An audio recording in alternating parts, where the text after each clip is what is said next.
ভালোবাসাটা তো এমনি হতে হয় বাবা, এটাকেই বলে নিঃস্বার্থ ভালোবাসা। যেটা ছিল একমাত্র বৃন্দাবনের ওই ব্রজগোপী।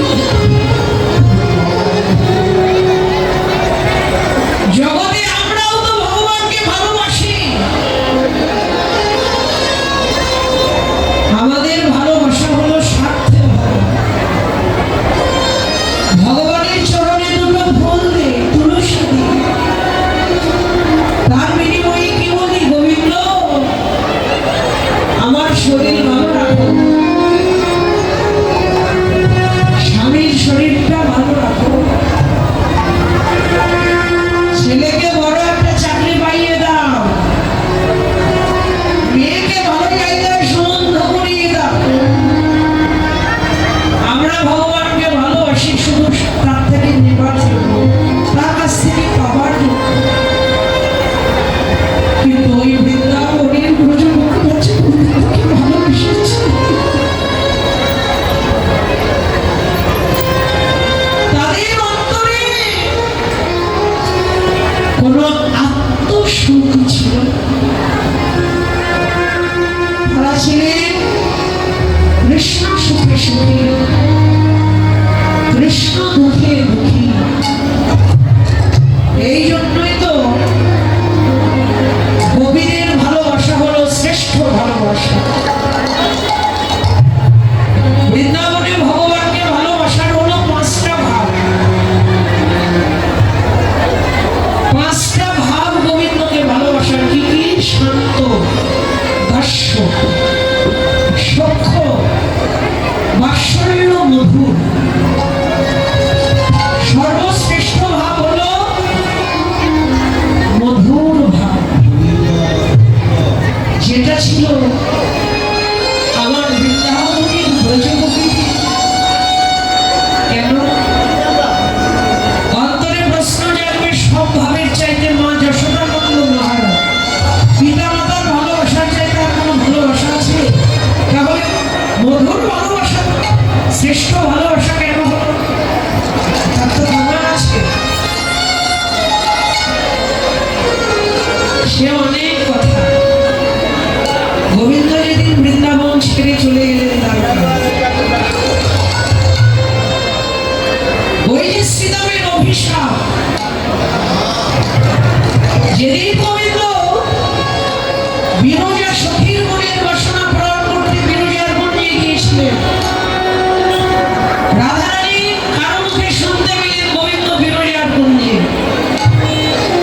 সখী মুখে শুনে রাগান্বিত হয়ে ছুটতে লাগলেন রাধারানী বিরজার কুঞ্জের দিকে। ছুটতে ছুটতে বিরজার কুঞ্জের দ্বারে এসে দাঁড়িয়ে দেখছে কুঞ্জের দ্বার পাহারা দিচ্ছে শ্রীরাম। রাধারানী শ্রীরামকে বললেন, এই শ্রীরাম, দ্বার ছাড়, আমি কুঞ্জে প্রবেশ করবো।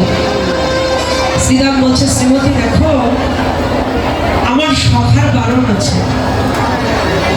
শুধু তুমি কেন, আমার সখার অনুমতি ছাড়া এই কুঞ্জে তো পবন পর্যন্ত প্রবেশ করতে পারবে না। খুব রাগ হলো রাধারানী শ্রীরামের এই কথাটা। আমি হলাম গোপী শ্রেষ্ঠ রাধারানী, আর তুই সামান্য একটা সখা হয়ে অসুরের মতো আচরণ করলে আমার সঙ্গে। যা, অভিশাপ দিলাম, পরের জন্মে যেন তোকে অসুর বলে জন্ম দিব।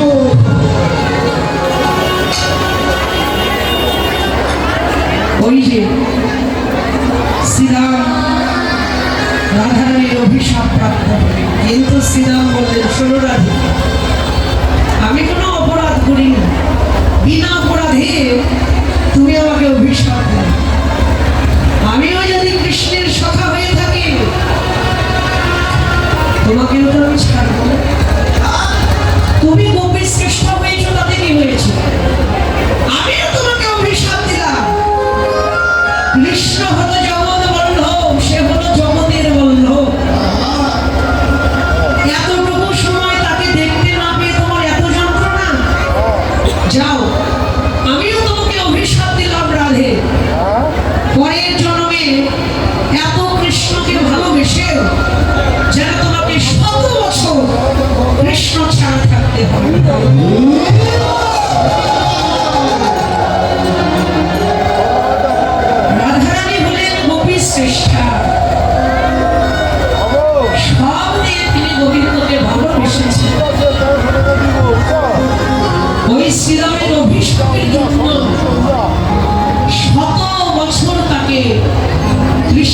বিরহ যন্ত্রণা সহ্য করতে হয়েছে। কোনোদিনই তিনি আর ওই যে গোবিন্দ বৃন্দাবন ছেড়ে চলে গেলেন না, আর কোনোদিন গোবিন্দের সঙ্গে রাধারানীর সাক্ষাৎ হয়নি। ওই যে শ্রীরামের অভিশাপ, 100 বছর রাধারানীকে কৃষ্ণ বিরহ সহ্য করতে হবে। কাল বলে কালা গেল মধুপুর, কাল কাল কাল কাল করতে করতে কত কাল চলে কোনদিন কিন্তু আর গোবিন্দ রাধারানীর সঙ্গে সাক্ষাৎ করলেন না। বৃন্দাবন ছেড়ে চলে গেলেন, কিন্তু গেলে হবে কি? শুধু তার দেহটাই গেল, তার প্রাণটা বৃন্দাবনেই রয়ে গেল। দ্বারকায় গিয়ে তিনি কথায় কথায় বলতেন, স্থানের মধ্যে শ্রেষ্ঠ স্থান বৃন্দাবন, আর ভালোবাসার মধ্যে শ্রেষ্ঠ ভালোবাসা হলো আমার ব্রজ গোপীদের। একদিন দেবশ্রী নারদ রেগে গিয়ে বলছে, গোবিন্দ এই কথাটা কত শুনবে? বৃন্দাবন ছেড়ে তুমি কমে এসেছো, সদা সর্বদা বলো স্থানের মধ্যে শ্রেষ্ঠ স্থান বৃন্দাবন, ভালোবাসার মধ্যে শ্রেষ্ঠ ভালোবাসা ব্রজ গোপীদের।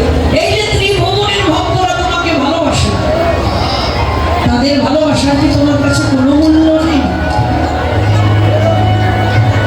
গোবিন্দ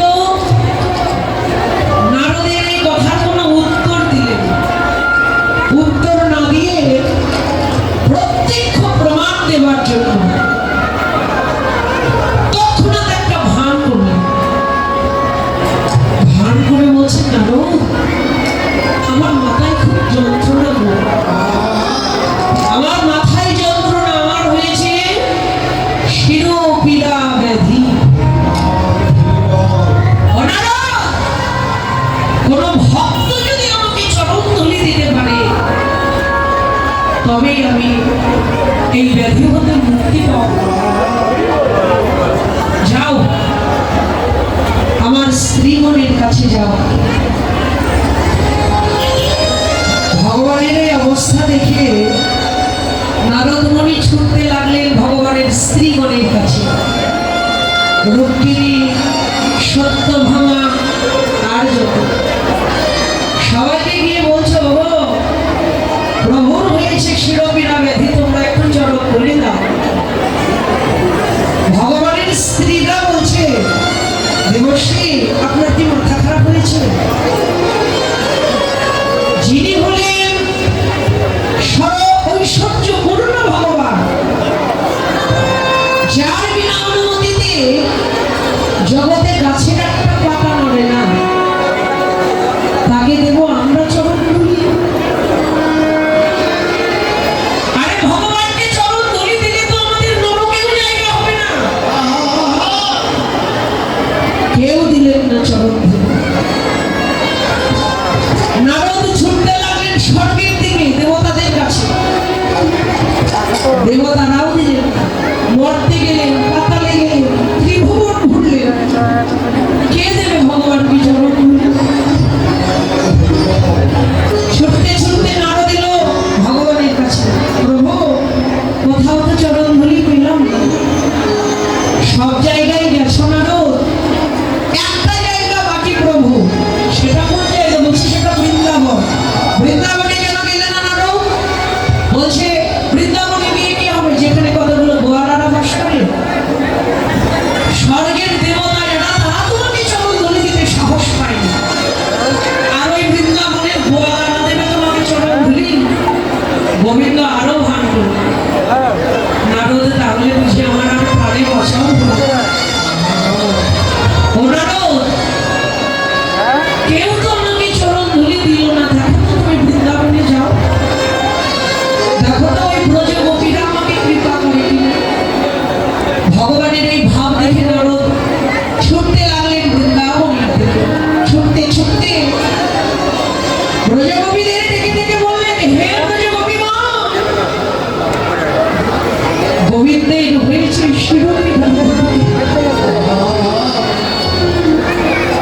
ওই ব্যাধি মুক্তি পেতে চাই ভক্ত চরণ ধুলি।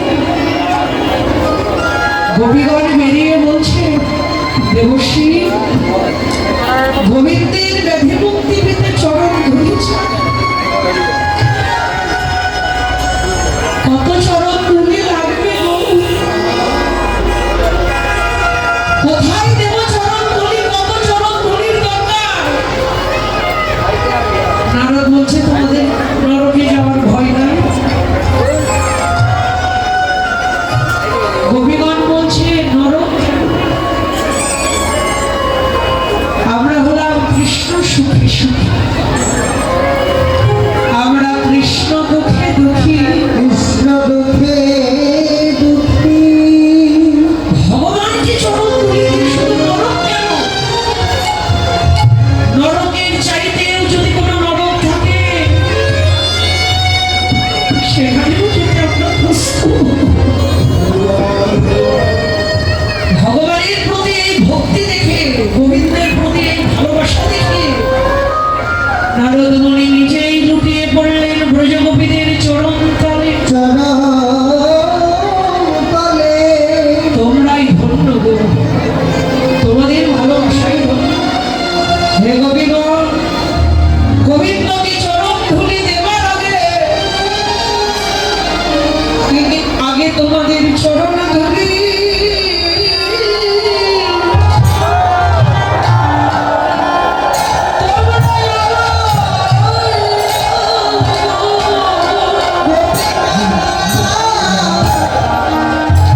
আগে তোমাদের চরণ ধুলি। তোমায় আমায়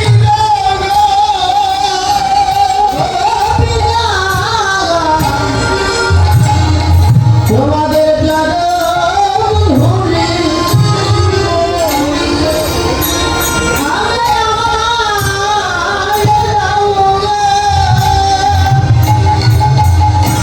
তোমাদের চরণ ধুলি